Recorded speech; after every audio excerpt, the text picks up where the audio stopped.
And Friday the 4th, and we are back to lower body. So we had straight leg deadlift, goblet squat, leaning touchback, stationary laterals. Okay, so straight leg deadlift.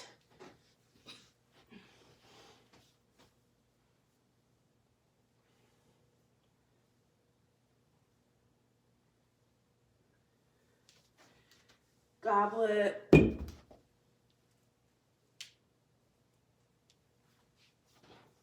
Leaning touchback.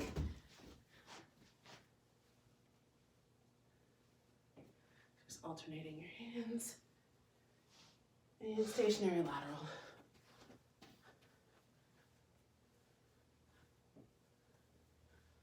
Okay, so this one is 5, 6, or 7. So sometimes I put 4, 5, 6, sometimes it's 5, 6, 7.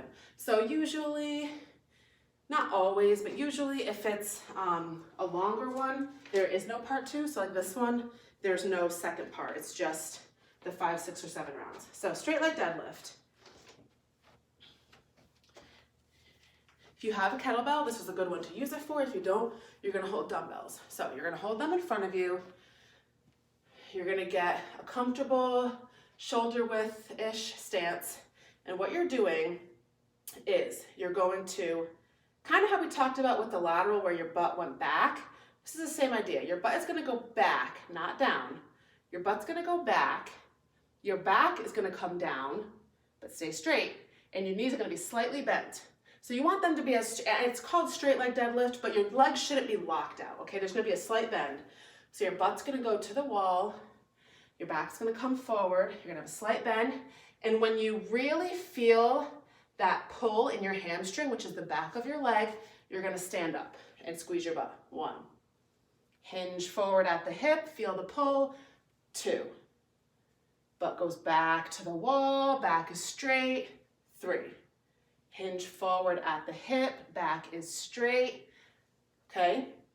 So without those, you're pretty much doing this. So I usually come to about mid to lower shin with my weight, and then I stand up. So doing that allows me to get a really good stretch. I can feel it pulling, but I'm not at the point where I'm going so low that I end up rounding my back. So you never want to round your back. You always want to keep your back straight. So if you find that you're rounding it, don't go as low or lower your weight. Here, up, butt goes to the wall, back is straight, up, okay? So if you need to practice that without weight first, go ahead.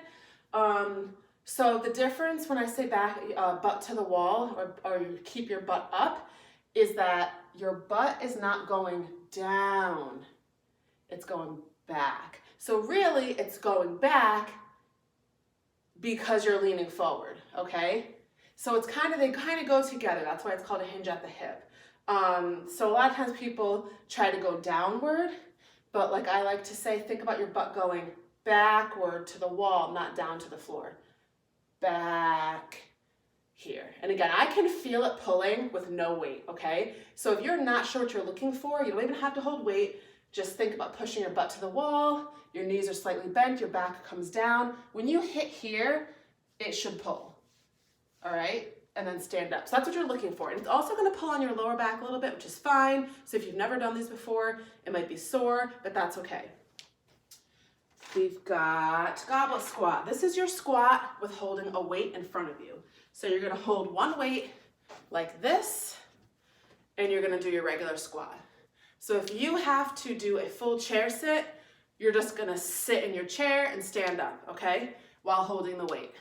So it's your basic squat with a dumbbell in front of you, but you wanna make sure that you don't let the weight sink you down. So when you're here and you come down, again, my back leans forward a little bit, but it's pretty much straight. You don't wanna come in like this. You shouldn't be like purposely folding, okay?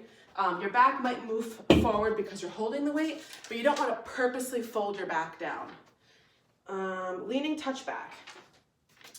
So this is gonna work the front of your leg, your quad. So you can be up like this or flat. If you're flat, you're gonna have to reach a little bit farther. If you come up, you're gonna reach a little bit less. So you'll see which one you like better, okay? So put your arms in front of you. like to actually have my knees wider than my feet, like my feet are closer together than my knees are. So I like that type of stance versus like everything equal. I like it to be a little bit like this. So it's a little bit like that. My arms are in front of me and I'm gonna lean backward, touch my toe, come back. 1, lean back with the other arm. 2,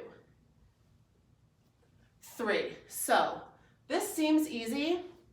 The trick to this is when you come back, you don't wanna arch up, okay? Because now you're gonna start to put a strain on your lower back. You don't wanna push your hips out.